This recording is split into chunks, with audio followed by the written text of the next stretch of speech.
કહી દઉં 100% કાલ આવી જશે એવું મને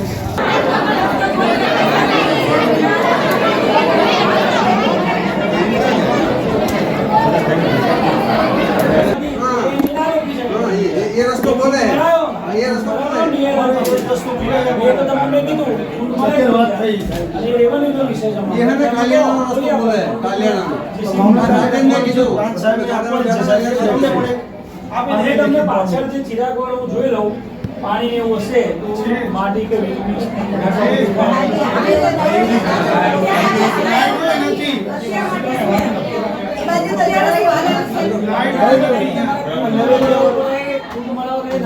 નાળિયાવાળો રસ્તો સાહેબ મામલતદારને આપીએ અને પ્રાંત સાહેબને આપીએ છીએ અમે નગરપાલિકા કરે છે તે ડ્રેસિંગ કરી તમે આપણે એ ચર્ચા કરી લઈએ અમારે લાઈટ નથી ભાઈ આવા જાવ સ્કૂલે જવું હોય ને તો બધા કોઈ જાણકાર કે સ્કૂલ હોય તો નગરપાલિકાની સત્તામાં આવે ને એ અમે કરીએ બધી ખાનગી જમીનમાં સ્ટે હોય એમાં અમે કશું ના કરી શકીએ પણ મેં તમને રસ્તો બતાવ્યો આ નાળિયું છે નકશામાં એટલે નાળિયા તમારે ખૂંડ આ વસ્તુ પહેલા મેં કીધું હતું એ વખતે કે તમે પેલા ખૂંડ મરાઈ દો કે જે ઓરિજિનલ નાળિયું નકશામાં છે ત્યારે તમને કોઈ સ્ટે ના આપે એ ખૂંડ તો મરાવડાવવા પડે ને આપણે તમારે નથી કરવાની ત્યારે એવો નહીં વિભાગ કરવાનું થાય તો તમે ડીએલઆર ને મળી લો એટલે ઓફિસ તો અહીંયા થઈ ગઈ છે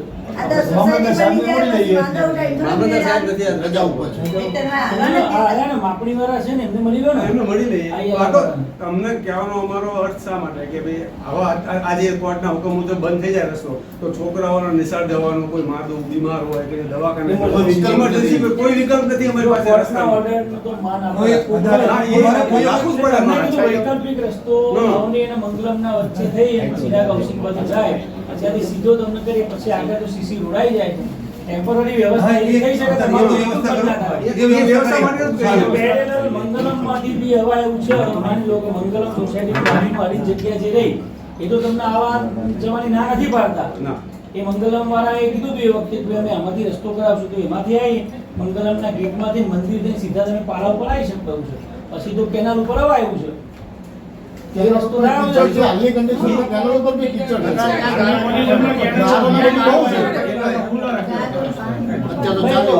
રસ્તો કિચડ હોય તો તમારી સોસાયટીએ થોડો ફાળો કરવો પડે નગરપાલિકાએ કરે કે અમે બધું નગરપાલિકાની જવાબદારી નથી આ કેમ કે તો પ્રાઇવેટ જગ્યા છે હું તો બાજુની જગ્યાની વાત કરું છું આવવા જવા માટે એ ખેતર ખરું ને મંગલમની દિવાલને અડી એ ના નતા પાડતા એ વખતે કીધું હતું કે આમાંથી એ લોકો જાય તો અમને વાંધો નથી કેમ કે સોસાયટીનું નગરપાલિકાના રસ્તા ઉપર દબાણ છે અમે તોડવાની વાત કરી હતી મકાન તોડ નાખો તો આ લોકો રસ્તો થઈ જાય એટલે તમે પૂછી લો એમને ભાઈ દિલીપસિંહ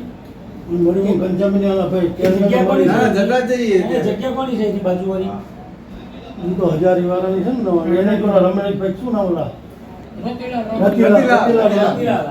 ના નથી પાડતા એમની જગ્યામાંથી જવાય એવું છે એ તો અમદાવાદ છે ને રાહુલની પાર્ટી જે છે ચિરાગ હોસિંગ બની જાય છે એ તો થોડું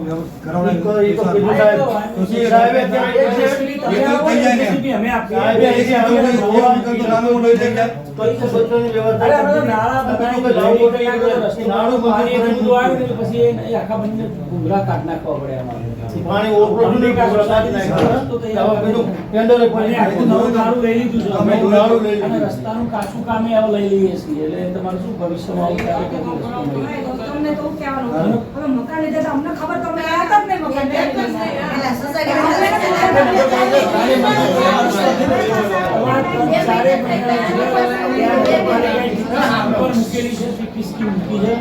કેટલી સ્કીમમાં સરકાર અમને આપને મંજૂરી આપશે એટલે તમારા 4 થી 5 રસ્તા છે રૂમાના રોડથી સીધો આવશે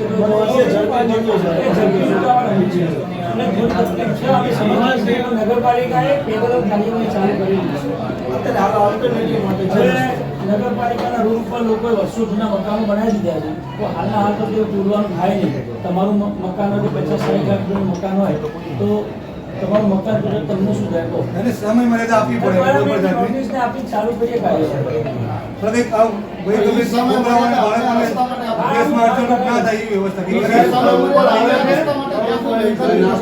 અભી તો રસ્તો બંધ ના કરી શકો તમારે કોર્ટમાં અપીલ કરવી પડે અમે ના કરી શકીએ કોર્ટનો ઓર્ડર હોય તો કોર્ટના ઓર્ડરને તો કોઈ એવું ના કરી શકે. તો એની માલિકીની જગ્યામાં શું કરી શકે?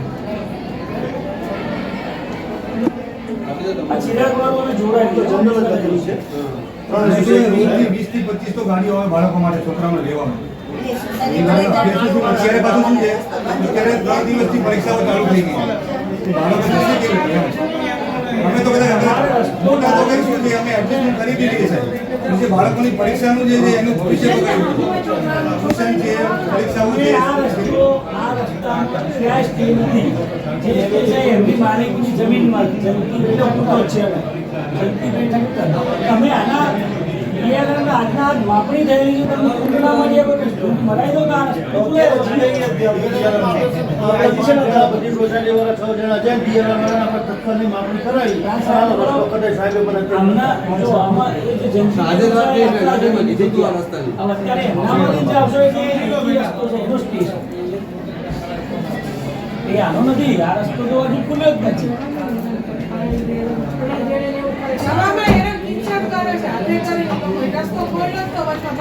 તમારા ઘરમાં તમે શું કરો એમાં નગરપાલિકા કઈ કરી શકે? તમે કઈ રસોઈ બનાવો, શું કરો એના ઉપર અમારું કોઈ નિયંત્રણ ખરું? હવે એમના ખેતરમાં શું કરે એમાં અમારું કોઈ નિયંત્રણ મળી લઈ સાહેબને લઈને બસાય મને. સાહેબને લઈને અમારું જે નિયંત્રણ સત્તા તમે આ સર્વે કરી લો. અમે કરીશું. તમે આ સર્વે કરી લો, જોઈ લો. આ હું આજે સાફ સીધું તમને દેખાડે કે નગરપાલિકા કામ કરે. અને ભાઈ, જે બોલાવો, તમે એક જેસીબી આપો, આવી ગયા એ ગઈ છે એક આદતથી. ની ગાડીઓ તમે મંગાવી દો. મારા માણસો ઉભા રહેશે ને રસ્તો આપણે 2 દિવસમાં કમ્પ્લીટ કરી નાખવાનો અને કાલ સુધીમાં એ લોકો આવી જઈ શકે એવો કરી નાખવાનો. અને જે હોય ને એ મંગાવી પડશે. અરે ભાઈ, સૌથી પહેલા તમે આ ખુદ બનાવો એ રસ્તો સીધો જ છે તમારો.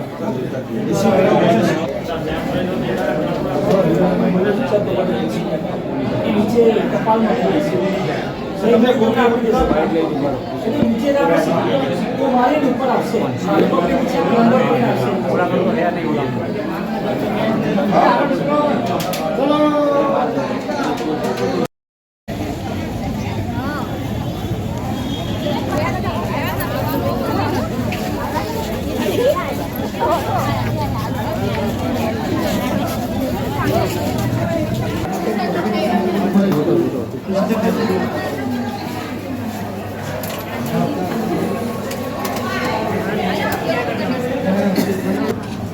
કોપી બીજી એક આપી દઈ છે એમ તમે સાયન્સ શીખા સાથે.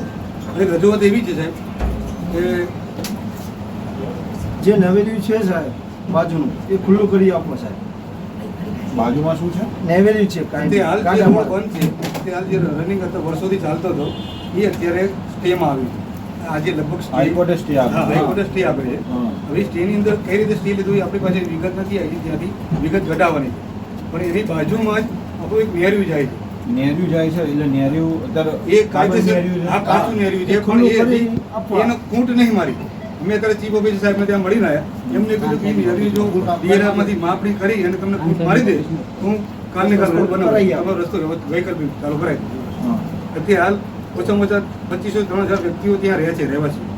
હવે એમને અવર જવર માટે કોઈ રસ્તો જ નથી. જો આ સ્ટે આવી જાય, આજે સ્ટે બંધ થઈ આવી જાય તો દરવાજો બંધ કરી દે તો કમસે કમ 150-200 વિદ્યાર્થીઓ છે કોઈ જેની અત્યારે હાલ પરીક્ષાઓ ચાલે છે. રોજની 15 થી 20 ગાડીઓ આવે છે બાળકો માટે લેવા લઈ જવા માટે. Emergency હવે એ દવાખાના માટે બાળકોનો જવું હોય. અભ્યાસનું શું થશે? તમે ત્યાં ચીફ ઓફિસરને અરજી આપેલી એ આપીને જ આપીને આ જે આપીને જ આવ્યા છે.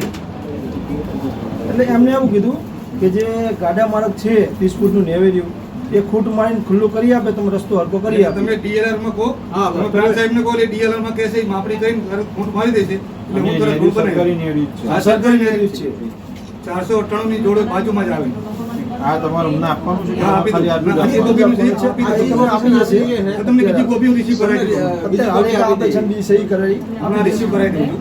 એક કોપી તો રાખી તમારે આપવાનું હોય તો બાજુમાં અમારો રજિસ્ટર શાખા ત્યાં રિસીવ કરાવી લો એમાં કોઈ નીચે સહી કરવાની આનું થોડું ધ્યાન લેશે સાહેબ, પબ્લિકને કોઈ હેરાન પરેશાન ના થાય એવું. કારણ કે આ લોકો યારમાં આમ કરશે તો અત્યારે અમારે જવા માટે કોઈ રસ્તો જ નથી. દવાખાની emergency હોય તો કોઈ રસ્તો નહીં. ચાલીને જાય આવે એવું નથી. કારણ કે અત્યારે પાણી ભર્યું બધે. જે રસ્તો બંધ કર્યો છે જેને હાઈકોર્ટમાં સ્ટે ઓર્ડર લીધો છે એના આગળનો કોઈ સર્વે નંબર છે એનો એટલા માટે એનો સ્ટે ઓર્ડર હા, ના, એ રસ્તામાંથી એમને એવું કહેવા માંગે જમીન છે, છે. એમને એવું છે કે આ એમની માલિકીનું છે એવું કહેવા માંગે છે. જેને અને રસ્તો બંધ કરાવ્યો. એની વિવાદાસ્પદ ચાલે જ છે, મામલતદારમાં બી કેસ ચાલે છે, પણ એના અનુસંધાને એ હંગામી ઓર્ડર મામલતદાર સાહેબે ખુલ્લો રાખવા માટે આપ્યો હતો, એના અનુસંધાને એમને ઓર્ડર લાયા છે. હાઈકોર્ટમાં સ્ટે ઓર્ડર, હા. હાઈકોર્ટમાં. એ સ્ટે ઓર્ડરને આજે બંધ કરવા મામલતદાર સાહેબ આવવાના હતા. તો જે તે સમયે રસ્તો ખુલ્લો કરવા માટે તમે લોકો ગયા હતા એમાં ના, રસ્તો વર્ષોથી ખુલ્લો જ હતો. ખુલ્લો જ હતો. પછી આ તો એમને જાણ થઈ કે ગમે તે થયું કે અમારો રસ્તો આ હા, જગ્યા અમારી અમારી છે. છે. એટલે પછી એમને માપણી બાપણી બધું કરાવી, કાગળિયા તૈયાર કરાવી અને એમને રસ્તો પછી બંધ કરાવ્યો. રસ્તો બંધ કરી દીધો. એમને ચારે બાજુ તાર બેન્ચ બંધ કરી દીધો. હવે સ્વાભાવિક વસ્તુ એમની માલિકીની હોય તો એ બંધ કરી દે જ્યાં સુધી એનો નિર્ણય ના આવે ત્યાં સુધી. હવે એ બાબતમાં મામલતદારમાં કેસ ચાલે જ છે અને એ અનુસંધાને તમારી સોસાયટી જ્યારે બની ત્યારે તમારી સોસાયટીનો નકશો મંજૂર કરાયો છે તેમાં તમારો રસ્તો ક્યાં હવે બતાવે એ નકશો એવો છે કે મંગલમની દિવાલે અડીને જાય છે. હા. હવે એમાં એક બે મકાન પાડવા પડે. 4 થી 5 મકાન ચીફ ઓફિસર સાહેબ એવું કહેવું છે. મકાન જે તમે જે બનેલા છે તમે કહો કે મંગલમ સોસાયટી અડીને જાય છે હા. બરોબર તો એ જગ્યાએ ધારો કે મકાન બની ગયા છે તો એ મકાન ગેરકાયદેસર બનેલા હા, છે? ગેરકાયદેસર. એ ચીફ ઓફિસર શ્રી એવું કીધું કે અમે નોટિસો આપી, એમાં time લાગે. નોટિસો આપેલી છે, પણ એમાં ટાઈમ લાગે. એમાં 3-4 મહિને 6 મહિને લાગી જશે. એટલે જે કારણ કે સરકારી નોટિસ આપીએ. રેવન્યુ છે ને એ સાહેબ આ ફૂટ માર્ક બંધાઈ દો તો નગરપાલિકા વાળા કરી આપે. સરકારી રેવન્યુ છે તમારી કે અરજી સાહેબ? આપી દો મેં આ સાહેબ જોડે વાત ચોક્કસ એ ખાસ થોડું ધ્યાન રાખીને તો પબ્લિક હેરાન ના થાય એવી અમારી આશા છે. Thank you. ચલો થેન્ક યુ સર.